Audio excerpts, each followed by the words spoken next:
My name's Glyn Hughes. I'm Head of Assessment Quality and Validity at Cambridge Assessment English. And for the last couple of years, I've been working very closely with colleagues at Cambridge University Press on exam preparation and specifically integrated learning and assessment, which is how we integrate assessment into learning in general. And I'm very pleased to be here talking to you today as part of the Better Learning Leadership Conference. And today I'll be talking about exam practice and preparation.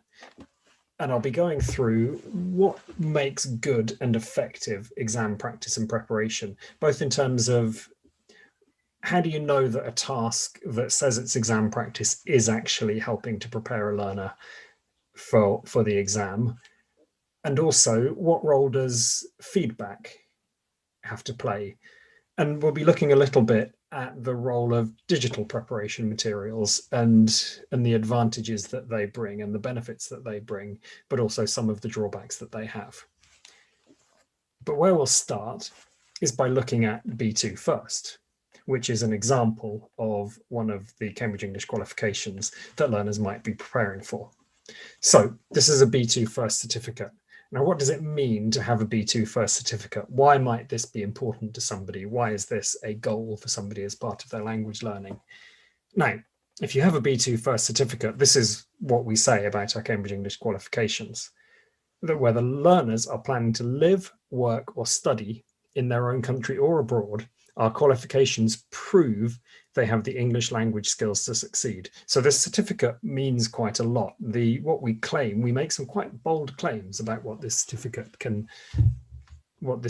means. And there's a lot of theory behind those claims. And we map those claims and we give information about what it means that learners can do by mapping these qualifications to the Common European Framework of Reference. And that's a summary. That's the summary statements as you can see from our handbooks. But that's not all we say. We also say that our Cambridge English qualifications are your path to learning English step by step. So we explicitly say that actually, if you take a Cambridge English qualification, you're not just proving that you can speak English. By signing up to do it, we're also helping you to learn. And that's reflected in our mission as an organization, which is that we help people learn English and prove their skills to the world. So these things are all very tied up together. So just to bring it all together, people use B2 first if they want to do work in English, study in English, travel and use their English for travel, but also schools sign up to use Cambridge English qualifications, and ministries of education accredit Cambridge English qualifications because they believe that it improves the quality of learning. So by preparing for a Cambridge English qualification, it makes learning better. And that's where sort of exam preparation and learning English all comes together and meets. Now, how does that work? First of all, let's have a look at a slightly theoretical perspective. So this is the learning-oriented assessment, the learning-oriented assessment framework. And as you can see in the learning-oriented assessment framework, what you have, that circle there, is where learning happens. In the middle of that, you've got language learning. And what you have is a task that learners do. And there's assessment happening all the time because the teacher's observing and interpreting and making a record and using that interpretation to decide what to do next. And all of that is informed by learning objectives, which are often linked to a common framework, as you can see the CEFR there. Now, when you have an external exam, like in this case, a Cambridge exam, that Cambridge exam is part of the structured record. It's the proof, but it also has a huge impact on the learning objectives. If you are preparing for an exam, your objective is to pass the exam, and kind of everything else becomes almost secondary. So it has a huge impact on all of the things that happen in that circle. So part of our job is to make sure that that impact is a positive impact. So where does that leave you in terms of how to prepare for a Cambridge English qualification? I hope you don't close this tab and go off and watch another video, because the answer is quite straightforward. It's not very profound. You do it by learning English and by doing specific exam practice. And it's really important that actually to remember that specific exam practice and just doing tasks, that's just training to do the exam is not what it's about. You kind of need to do all the things that you need to do to learn English in order to pass the exam.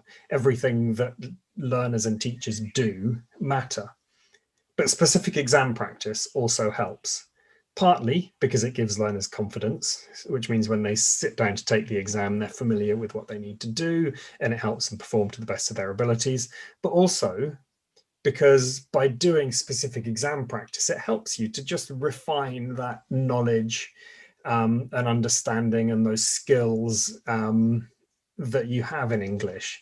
And it helps if we've designed our tests well, and I hope that we have, doing specific exam practice actually helps with the business of learning English as well. So you have a bit of a virtuous circle. Now, none of this is very new. None of this is something that that we haven't done for a long time, but it's worth repeating and emphasizing. And of course, exam preparation course books do this a lot. You can see here a page from an exam course book, which combines, in this case, some vocabulary building with a specific practice of an exam task, all interwoven in the book. So that's why exam practice is good. And exam practice should, if exam practice is working, exam practice should be helping people learning English.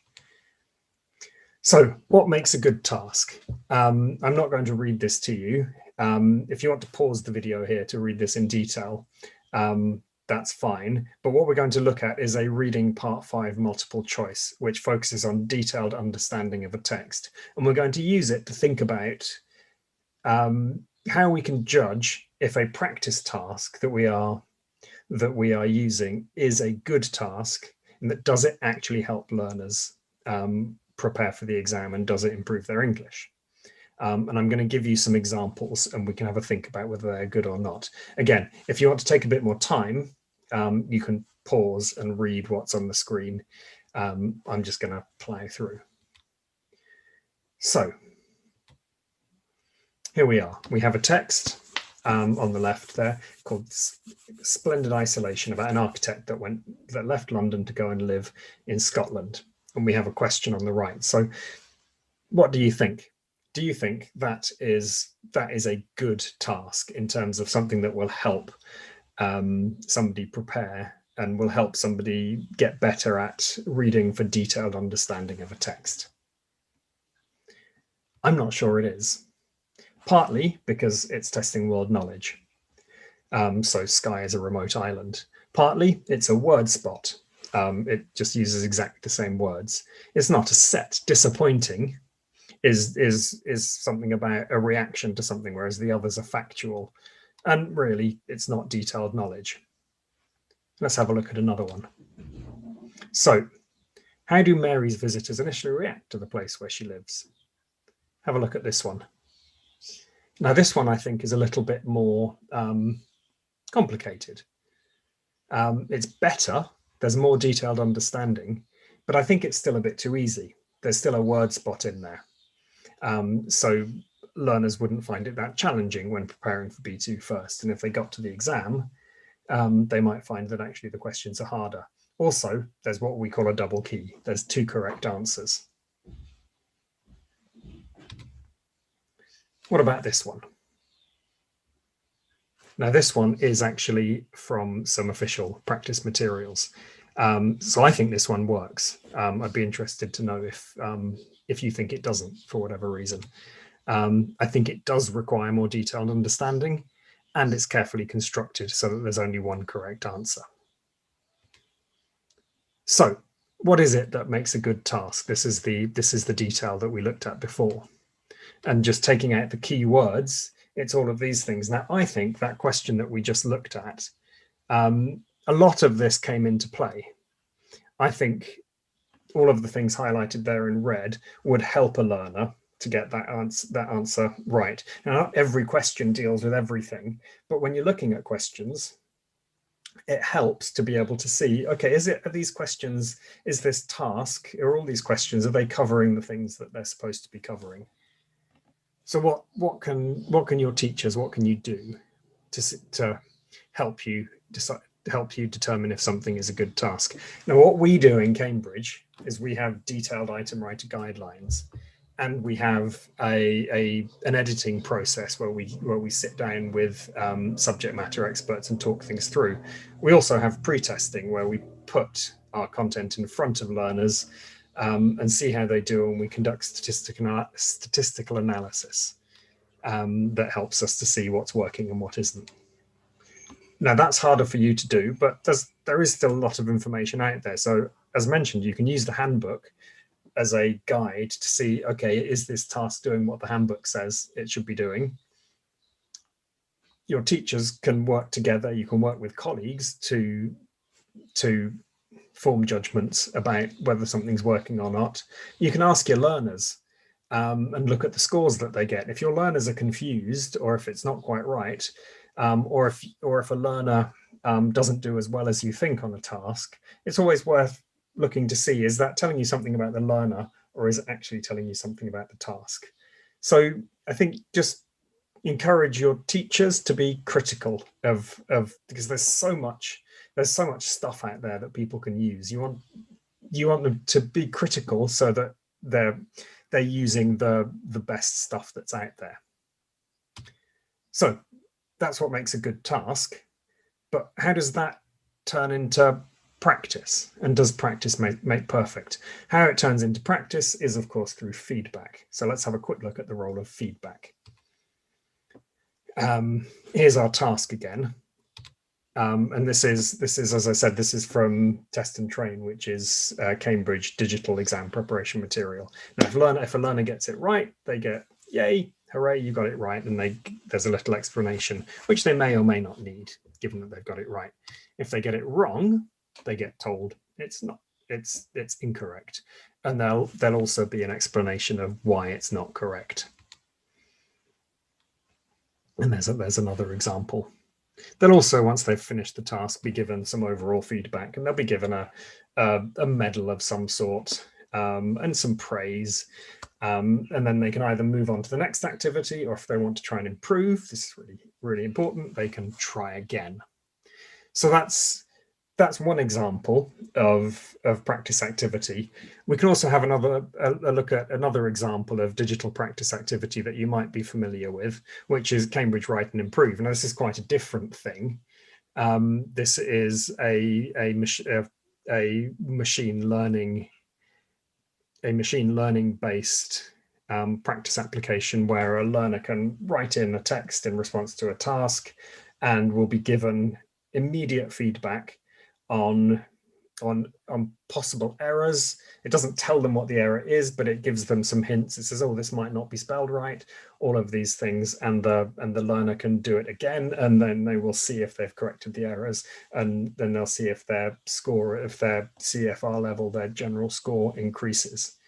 So it's quite a different example of a piece of exam practice.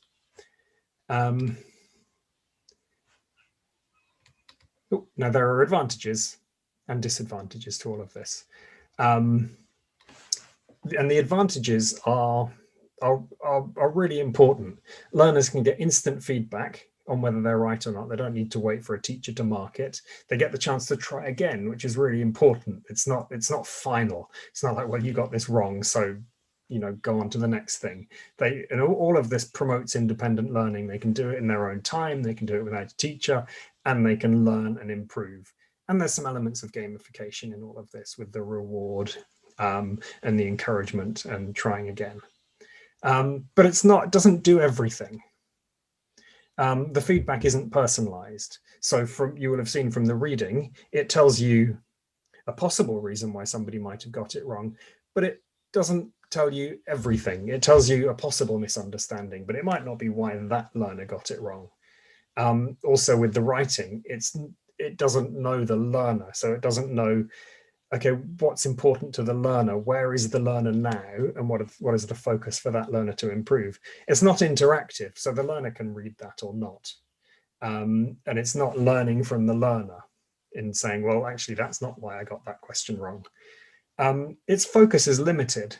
So with the reading, you could see that the focus was on the information in the text, but it can't focus nearly so much on the reading strategies that the learner brought to the task, and things like that, because it doesn't know.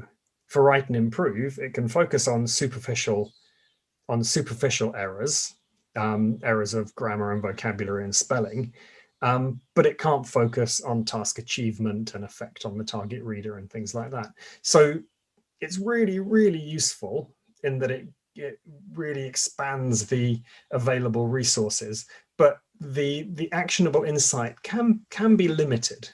It's not as helpful sometimes as the insight that a learner can get from teachers. So teachers still have a role to play in that interactivity, in that understanding of what the specific learner needs, in that questioning and getting into the detail of why learners got it wrong and how to help a particular learner in a particular way. So they are great resources, but then they're not going to replace what the teacher can do for learners. And of course, the world is moving on all the time, and there's new things coming along, and technology is evolving all of the time. Our digital teaching assistant, Pepper, here, is becoming more and more prominent, whether that's language learning apps, learning management systems, AI-led personalized learning platforms, automated speech recognition, practice apps which focus on micro skills. There's an awful lot of stuff out there, and it's changing all the time, and it's, I think, improving a lot of the time. But I think if I were to leave you with my overall conclusions, it would be make the most out of all the resources that are out there. There's lots of good stuff, but be critical of it. Don't assume that just because it's out there and it says it's practice material, that it's helping learners. It might not be. Just because it looks like an exam task superficially doesn't mean it's going to be helpful. And also, I think the impact of technology in English language learning and in learning in many places, it remains incremental. So it hasn't really been transformative, because the fundamentally interactive nature of learning and testing yourself out again and using an expert, in this case a teacher, to help, hasn't changed. The role of the teacher remains crucial.